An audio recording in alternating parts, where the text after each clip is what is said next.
ಮಾರನೇ ದಿನ ಬೆಳಗ್ಗೆ ಬೇಗ ಎದ್ದು ರಿಫ್ರೆಶ್ ಆಗಿ ದೇವರ ದರ್ಶನ ಮಾಡೋಣ ಅಂತ ಹೇಳಿ ಮೊದಲು ಮಹಾಬಲೇಶ್ವರ ದೇವಸ್ಥಾನಕ್ಕೆ ಬಂದ್ವಿ.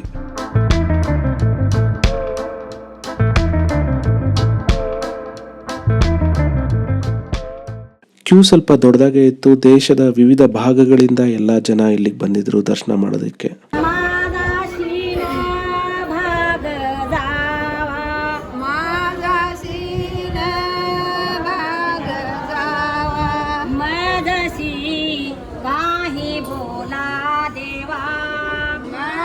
ಕ್ಯೂ ಅಲ್ಲಿ ನಿಂತು ಬೇಜಾರಾಗ್ತಿದೆ ಅನ್ನೋ ಅಷ್ಟರಲ್ಲಿ ಈ ಜನಪದ ಕಲಾವಿದರು ಜನಪದ ಹಾಡುಗಳು ನಮಗೆ ಬೇಜಾರಾಗಕ್ಕೆ ಬಿಡ್ಲಿಲ್ಲ.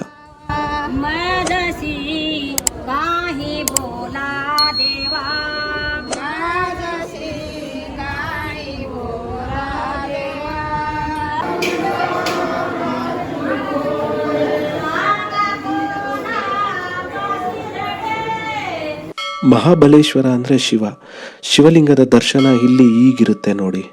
ಇಲ್ಲಿ ವಿಶೇಷವಾಗಿರೋದು ಹಾಗೂ ನನಗೆ ತುಂಬ ಇಷ್ಟ ಆಗಿದ್ದು ಏನಪ್ಪ ಅಂದರೆ ಇಲ್ಲಿ ಶಿವಲಿಂಗನ ನಾವು ಮುಟ್ಟಿ ನಮಸ್ಕಾರ ಮಾಡ್ಕೊಬೋದು, ಅದಕ್ಕೆ ಅವಕಾಶ ಇದೆ.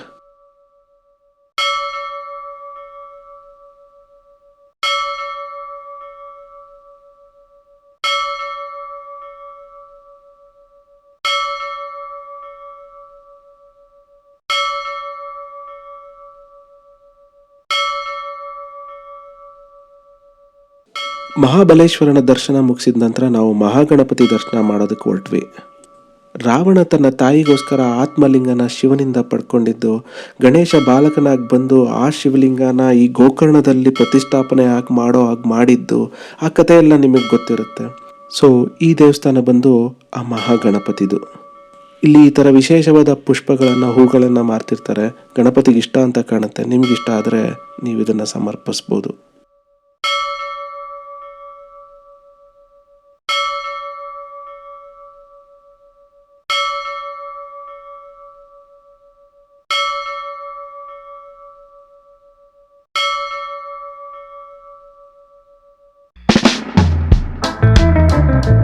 ಹೀಗೆ ದರ್ಶನ ಮುಗಿಸ್ಕೊಂಡ್ಬಿಟ್ಟು ನಾವು ಇನ್ನೊಂದೆರಡು ಇಂಪಾರ್ಟೆಂಟ್ ಜಾಗಗಳನ್ನ ಕವರ್ ಮಾಡೋಣ ಅಂತ ಹೊರಟ್ಬಿಟ್ವಿ.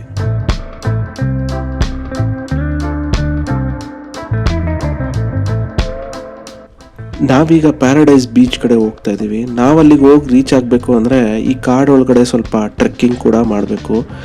ಟ್ರೆಕ್ಕಿಂಗ್ ಅಂದರೆ ತುಂಬ ಹೆವಿ ಟ್ರೆಕ್ಕಿಂಗ್ ಏನಲ್ಲ, ವೆರಿ ಸಿಂಪಲ್ ಟ್ರೆಕ್ಕಿಂಗು ಮಾಡ್ಬೋದು ಆರಾಮಾಗಿ.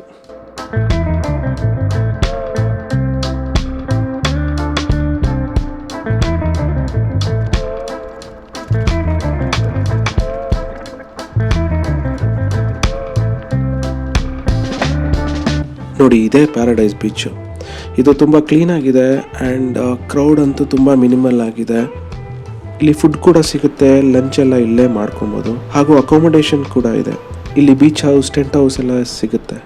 ಸಮುದ್ರ ತೀರದಲ್ಲಿ ಟೆಂಟ್ ಹೌಸ್ ಹಾಕ್ಕೊಂಡು ಮೂನ್ ಲೈಟಲ್ಲಿ ಸಮುದ್ರದ ಅಲೆಗಳ ಶಬ್ದಗಳನ್ನು ಕೇಳ್ತಾ ಇದ್ರೆ ಎಷ್ಟು ಚೆನ್ನಾಗಿರುತ್ತಲ್ವ. ಕಲ್ಪನೆ ತುಂಬ ಚೆನ್ನಾಗಿದೆ. ಇಲ್ಲಿಗೆ ಬರಬೇಕಂದ್ರೆ ಟ್ರೆಕ್ಕಿಂಗ್ ಮಾಡಿ ಆ ಕಾಡೊಳಗಡೆ ಬರಬೇಕು ಅಂತಲೇ ಏನಿಲ್ಲ. ನೀವು ಬೋಟ್ ಕೂಡ ತೊಗೊಬೋದು. ಒಂದು 500 ರೂಪೀಸ್ ಏನೋ ತೊಗೊತಾರೆ ಅಲ್ಲಿಂದ ಇಲ್ಲಿಗೆ ಬರೋಕ್ಕೆ. ಪ್ಯಾರಡೈಸ್ ಬೀಚ್ ಟಾಪ್ ವ್ಯೂ ಹೇಗಿರುತ್ತೆ ಏರಿಯಲಲ್ಲಿ ನೋಡೋಣ ಬನ್ನಿ.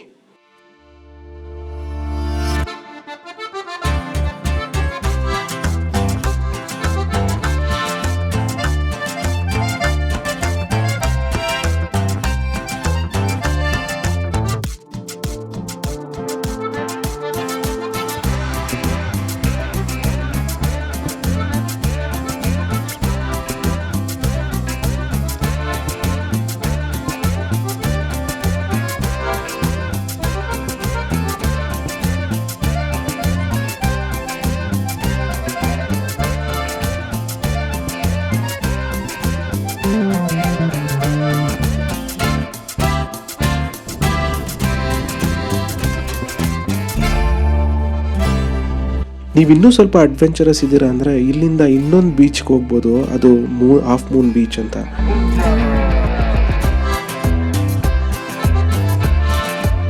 ಅದಕ್ಕೆ ಹೋಗ್ಬೇಕು ಅಂದರೆ ನೀವು ಸ್ವಲ್ಪ ಟ್ರೆಕ್ ಮಾಡಬೇಕಾಗುತ್ತೆ. ಅಲ್ಲಿ ಕಾಣ್ತಾ ಇದೆಯಲ್ಲ ಆ ಸಮುದ್ರ ತೀರದಲ್ಲಿ ಆ ದಾರಿ ಕಾಣ್ತಾ ಇದೆಯಲ್ಲ, ಅಲ್ಲಿ ಟ್ರೆಕ್ ಮಾಡಿಕೊಂಡು ಸ್ವಲ್ಪ ಒಳಗಡೆ ಬಂದರೆ ನಿಮಗೆ ಹಾಫ್ ಮೂನ್ ಬೀಚ್ ಸಿಗುತ್ತೆ.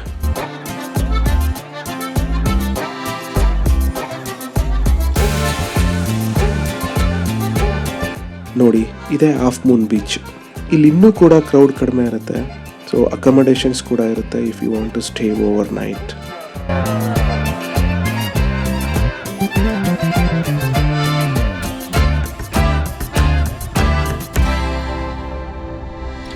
ಈ ಹಾಫ್ ಮೂನ್ ಬೀಚಲ್ಲಿ ಒಂದಷ್ಟೊತ್ತು ಕಾಲ ಕಳೆದು ನಾವು ಮೋಟರ್ ಬೋಟ್ ತಗೊಂಡು ಪ್ಯಾರಡೈಸ್ ಬೀಚ್ ಕಡೆ ವಾಪಸ್ ಹೊರಟ್ವಿ.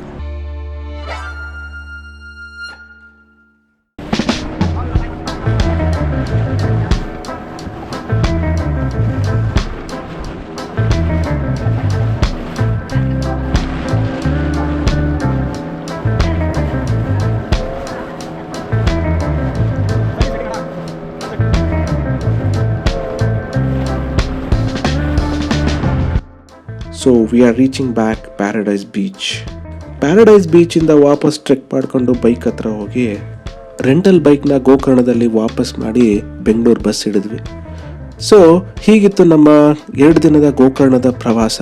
ನಿಮ್ಗೆ ಇಷ್ಟ ಆಯಿತು ಅಂತ ಭಾವಿಸ್ತೀವಿ. ಇಷ್ಟ ಆದರೆ ಈ ವಿಡಿಯೋನ ಲೈಕ್ ಮಾಡಿ ಹಾಗೂ ನಿಮ್ಮ ಸ್ನೇಹಿತರಿಗೂ ಶೇರ್ ಮಾಡಿ ಹಾಗೂ ಈ ಚಾನಲ್ಗೆ ಸಬ್ಸ್ಕ್ರೈಬ್ ಮಾಡೋದನ್ನು ಮರಿಬೇಡಿ. ಹಾಗಾದರೆ ಮುಂದಿನ ವಿಡಿಯೋದಲ್ಲಿ ಮತ್ತೆ ಸಿಗೋಣ. ಅಲ್ಲಿವರೆಗೂ ಬಾಯ್, ಟೇಕ್ ಕೇರ್, ಸಿ ಯು.